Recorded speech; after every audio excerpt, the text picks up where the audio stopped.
Have you ever felt like you're achieving goals, but for whatever reason, you feel like you're not doing good enough? Like you're making some good money, but 1 week after you feel like it is not enough? The basic explanation for this is that your brain always tries to optimize energy. So when a problem is solved and it is no longer a threat, your brain treats it as it never existed. So you can focus on things that are actually a threat. For example, when you learn to speak another language, you may try to study all day and all night, but when you have learned it, it becomes an automatic skill that you think it's easy to do.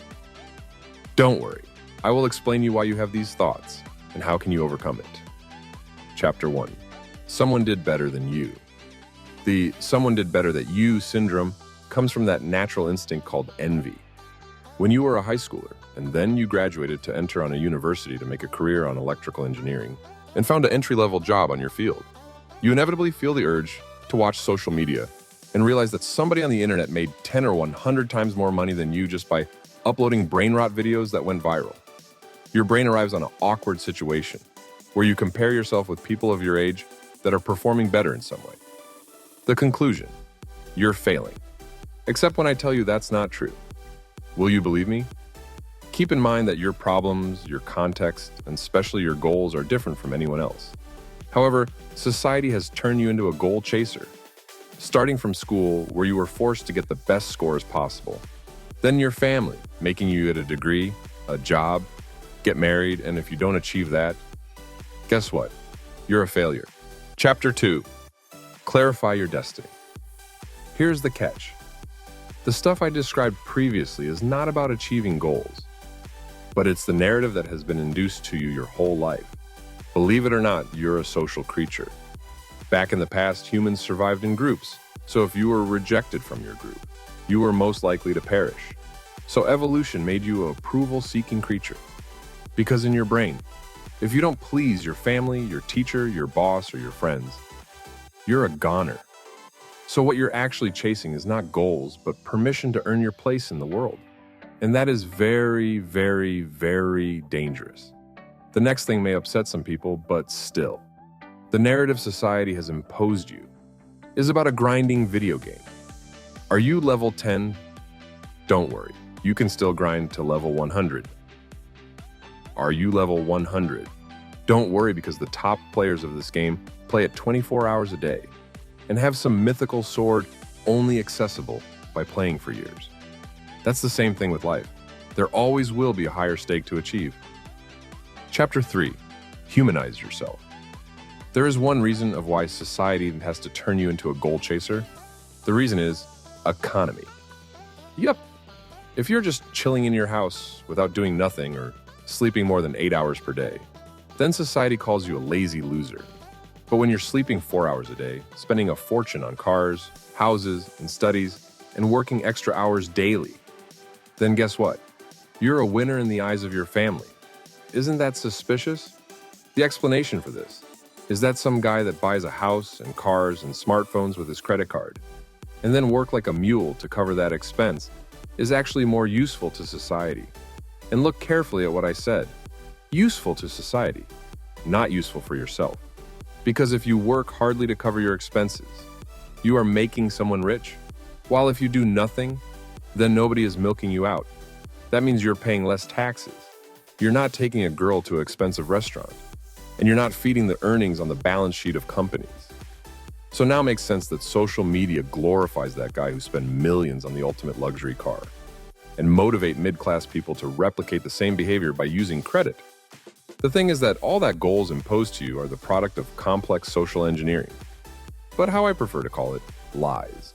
The truth is that you have nothing wrong. You're not broken and you're not falling behind.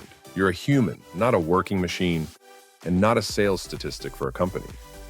So it's time to get out of that cycle of not enough. So the next time someone tells you that you're not enough, you realize he or she is actually trying to use you. Chapter 4. Actual goals. Let's say you started to hit the gym. Every time you try to lift a heavier weight, your muscles are going to release pain. Then after a week of getting used to lift that weight, your muscles might start growing and learning how to handle that situation. So after the first couple times you try to lift that weight is not a new stake, but rather the standard. Now let me explain the opposite example. If you haven't lifted anything on 5 years, and then the first day you try to lift twice the weight the champion does, you have one of two possibilities. You get an injury, or in the best case, you burn out and stop training short weeks after your first day. The same thing applies with life. If you're struggling with something and feeling awkward, that means you're making progress. Most people feel like if they are struggling at achieving things, then they turn back because something is going wrong. But that's not your case. Chapter 5. Comparison Syndrome. Comparing yourself is actually human. But here's the actual revelation.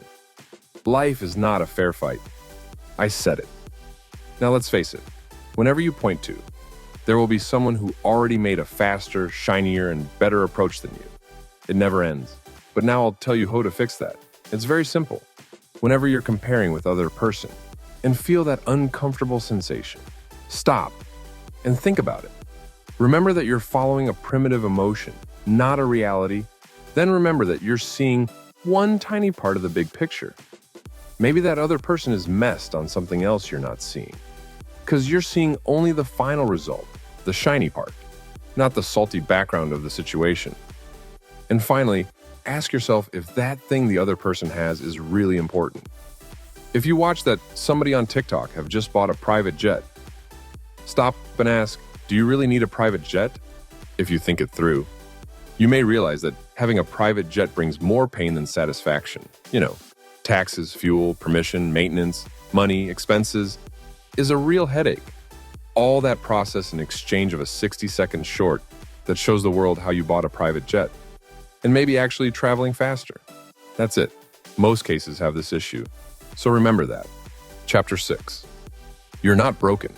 If you have cried on your bed or in your car, I have to tell you that it is not failure. That doesn't mean you're broken. Do you want me to tell you what is that in reality? That is the taste of progress. That looks just like this.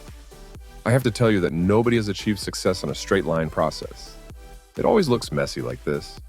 2 steps forward, then 3 steps back, until one day you find the way.